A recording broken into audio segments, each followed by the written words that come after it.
Coming up on Mountain News this morning, a coal operation is nearing its end and soon more than 250 employees will have to find new jobs. And sports betting in the Commonwealth exceeded expectations when it came to collecting revenue. Dedicated to Eastern and Southern Kentucky, this is WYMT Mountain News this morning. Good morning. I'm Madison Carmouche. Thanks for joining us this Wednesday morning. We are inching up to that 6:30 mark, and today is November 20th. Let's check in with meteorologist Megan Dusmall for a look at your forecast this morning.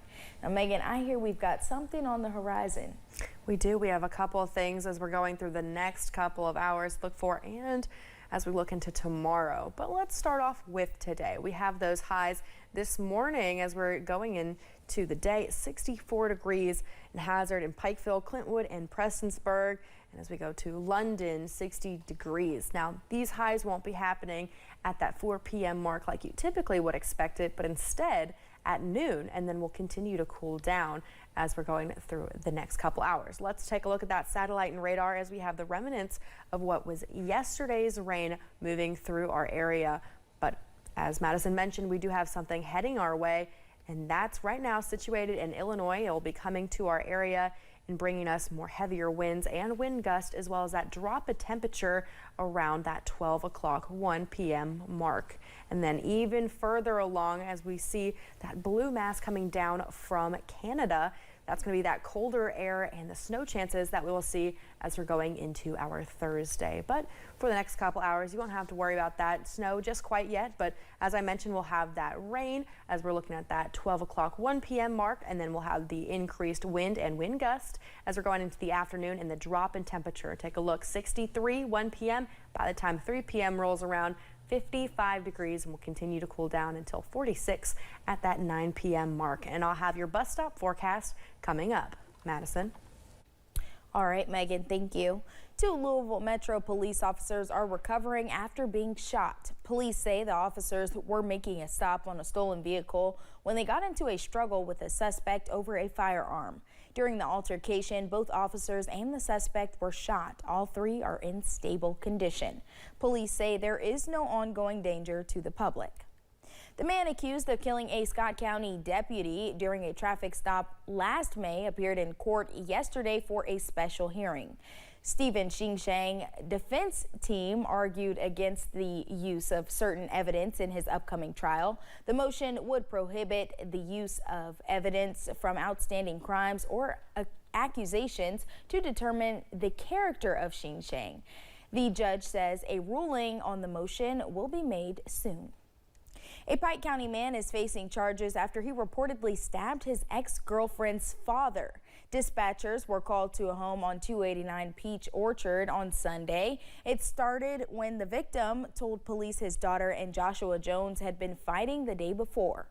When the victim told Jones to leave his home, he would not. That led to an altercation where the man was stabbed multiple times by Jones, including under his left eye. Jones was taken to the Pike County Detention Center. A Georgia man is facing charges after police in Laurel County executed a traffic checkpoint. The incident happened in the overnight hours on Monday when police came across Jaquez March. They say they smelled marijuana coming from the vehicle. After officers and a K-9 searched the vehicle, they found a clear bag with a white substance believed to be cocaine. March was arrested and taken to the Laurel County Correctional Center. A Wayne County man is dead following a crash. The one-vehicle crash happened on Kentucky 92 in the Coopersville area of Wayne County on Monday. Officials with the Wayne County Sheriff's Office say 28-year-old Dakota Barrier lost control of the vehicle he was driving and hit a tree. Barrier was pronounced dead at the scene. One Pike County coal operation is nearing an end after Alliance Resource Partners and its subsidiaries announced plans to lay off nearly 300 employees.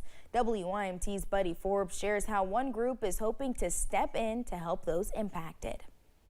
Excel Mining is making plans to cease operations at its Lower Johns Creek mining complex, sending notices to its employees as the company transitions into winding down production. Leading local leaders and area organizations to discuss how to help ease the burden for at least 280 Eastern Kentucky workers. We received the warn notice. We're just kind of evaluating that, and we just want to make sure that we have all the resources available to the folks who need them to make sure that they're to help anyone who is affected transition to a new job. Alliance Resources, the parent company to Excel's MC mining operation, announced the issuing of warn notices last week, saying the decision was not made lightly, citing challenging geology, market conditions, weakness in coal demand, and delays in payment for coal as the deciding factors. You hate to hear this kind of news. And sometimes people may not know what their next step is. We can help them bridge that gap. Eastern Kentucky Concentrated Employment Program Communications Director Chris Ritchie says the Kentucky Career Center Job Site Network is hoping to be proactive for the folks who are heading into the holidays with layoffs weighing on their shoulders, saying the connections and resources available through the organization's partnerships can provide new opportunities. Miners have skills that are applicable in other industries, from truck driving to welders to things like that. And we know that there's training programs out there, and we like to be able to connect those folks with those resources. Ritchie says after layoffs of this magnitude, some workers choose to transition into a new field, like advanced manufacturing, while others prefer to find work doing what they have always done. And EKSEP is there to help with either of those paths. And we have a business services division that works with just employers from across the region that can certainly include miners, different mining companies. So if they have that interest, we can definitely steer them there if those opportunities are available. For now, Alliance Resources says Excel's workforce will continue to work, with some crews mining from 2 production units to supply the coal that has already been contractually committed, and the other workers will focus on reclamation throughout the complex, leading up to the mine's permanent closure. In Pike County, Buddy Forbes, WYMT Mountain News. The news release from Alliance Resources did not provide a definite timeline, but guidelines for the warn notices require at least a 60-day heads up for workers.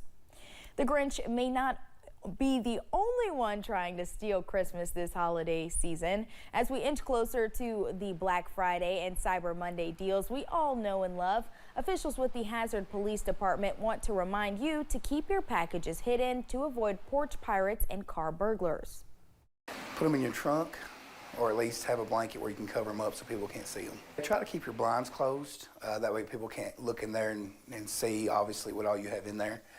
Make sure your doors are locked, your alarm's activated. If you see something that seems out of the ordinary, call us so we can go check it out. Holbrook says if you know you have multiple packages arriving, ask a neighbor to look out for your boxes. A Harlan County native living in Chicago is giving back to her community. Sharon Davis Angel is awarding 10 scholarships to Harlan County high school seniors that will cover 1/3 of their tuition and is renewable for 4 years. Angel says she is grateful to be in the position to give back to folks in her hometown. I do think of that as home. You know, I've lived in Chicago for 40 years, but that's still my people. And when I got in a position that I could send money back in. The recipients of the scholarship have not been chosen yet. Angel says the plan is to distribute the funds to all 10 students next fall. Sports wagering has been legal in Kentucky for a little more than 1 year, and it has been successful. That was the message several officials with the state's horse racing industry told lawmakers in an interim legislative committee Tuesday. Jamie Eads is the president and CEO of the Kentucky Horse Racing and Gaming Corporation. She says sports wagering has exceeded expectations. The sponsor of the legislation says it resulted in more than double the tax revenue they estimated. $23 million was our projection that we worked off of when we passed House Bill 551. To further take that down the pike, $40.51 million based on those numbers go into the permanent pension fund. Representative Meredith also says they have been able to provide a lot more money to the Problem Gambling Fund.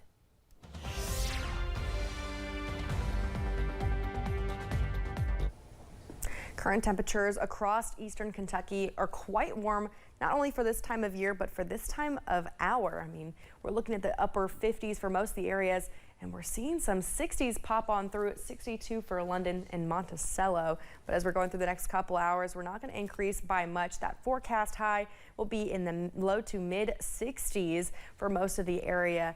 And that will be at noon, and will continue to cool after we hit that. But let's take a look at that satellite and radar. We do have that remnants of the rain from yesterday, and after this comes through, we do have a second round of rain that will make that drop in temperature. We'll have the rain chances, and we'll also have some heavier wind gusts. And now let's take a look at the bus stop forecast as you're on your way to school. 61 degrees, and we'll have mostly cloudy skies at that point. Lunch is when we'll start to see that rain pick up. 64 degrees, and then the gusty winds will be happening by the time you're heading home. 55 degrees. Madison.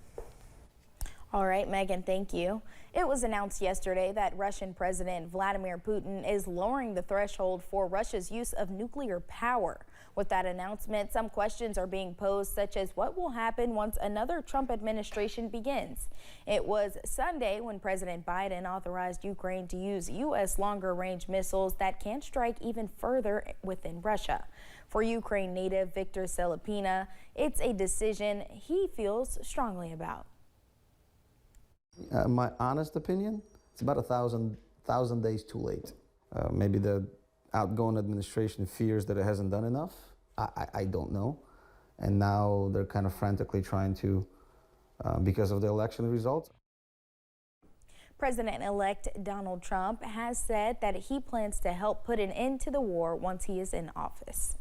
Senator Mitch McConnell talked about the U.S. support for Ukraine, saying, quote, "History will record hesitation, indecision, and cowardice as the hallmarks of this administration's Ukraine policy from the beginning. This time, if recent press reports are true, Ukraine at long last has permission to use long-range American ATACMS weapons systems against military targets in Russia."